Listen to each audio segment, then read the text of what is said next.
K R ನಗರದಲ್ಲಿ ಘನಘೋರ ದುರಂತ ನಡೆದಿದೆ. 6 ಮಂದಿ ಕಾವೇರಿ ನದಿಯ ಪಾಲಾಗಿದ್ದಾರೆ. ಕಾವೇರಿ ನದಿಯಲ್ಲಿ ಮುಳುಗಿ 6 ಜನ ದುರ್ಮರಣ.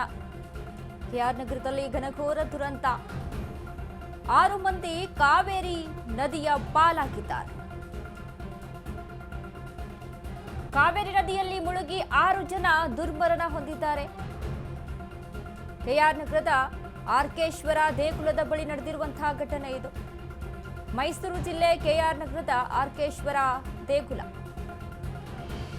ಯಾಸೀನ್, ಫಾತಿಮಾ, ಹುಮಾಯೂನ್, ನೇಹಾನ್, ಅಲೀಂ ಸೇರಿ ಒಟ್ಟು 6 ಜನ ಸಾವನ್ನಪ್ಪಿದ್ದಾರೆ. ಉರುಸ್ ಹಿನ್ನೆಲೆಯಲ್ಲಿ ದರ್ಗಾಕ್ಕೆ ಬಂದಿದ್ದ 8 ಜನರ ತಂಡ ಇದು. ನದಿಗೆ ಈಜಲು ತೆರಳಿದ್ದಾಗ ಸಂಭವಿಸಿರುವಂತಹ ದುರ್ಘಟನೆ. ಇಬ್ಬರನ್ನು ರಕ್ಷಿಸಿದ ಸ್ಥಳೀಯರು 6 ಜನ ನೀರು ಪಾಲಾಗಿದ್ದಾರೆ. ಸ್ಥಳಕ್ಕೆ ಕೆಆರ್ ನಗರ ಪೊಲೀಸರು ಭೇಟಿ ನೀಡಿ ಪರಿಶೀಲನೆಯನ್ನ ನಡೆಸಿದ್ದಾರೆ. ಕೆಆರ್ ನಗರದಲ್ಲಿ ನಡೆದಿರುವಂತಹ ಘನಘೋರ ದುರಂತ. ಕಾವೇರಿ ನದಿಯಲ್ಲಿ ಮುಳುಗಿ 6 ಜನ ದುರ್ಮರಣವನ್ನ ಹೊಂದಿದ್ದಾರೆ.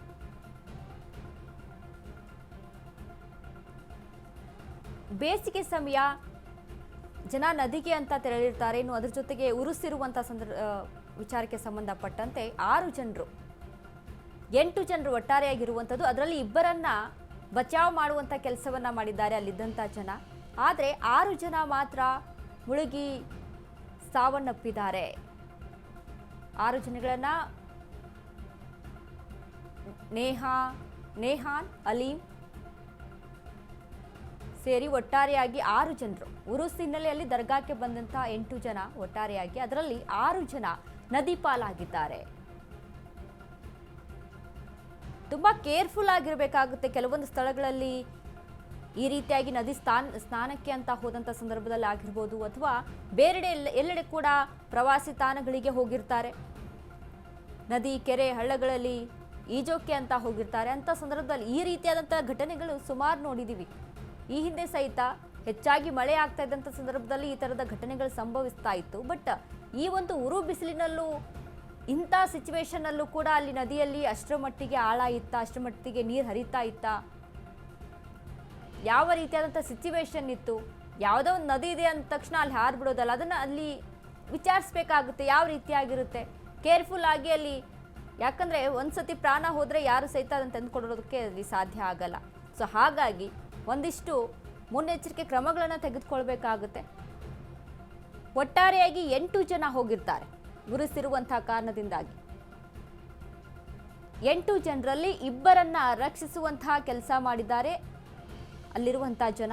ಆದರೆ 6 ಮಂದಿ ಮಾತ್ರ ನೀರು ಪಾಲಾಗಿದ್ದಾರೆ, ದುರ್ಮರಣ ಹೊಂದಿರುವಂಥದ್ದು. ಅರ್ಕೇಶ್ವರ ದೇಗುಲದ ಬಳಿ ನಡೆದಿರುವಂತಹ ಘಟನೆ. ಕಾವೇರಿ ನದಿಯಲ್ಲಿ 6 ಜನ ಮುಳುಗಿ ಸಾವನ್ನಪ್ಪಿದ್ದಾರೆ.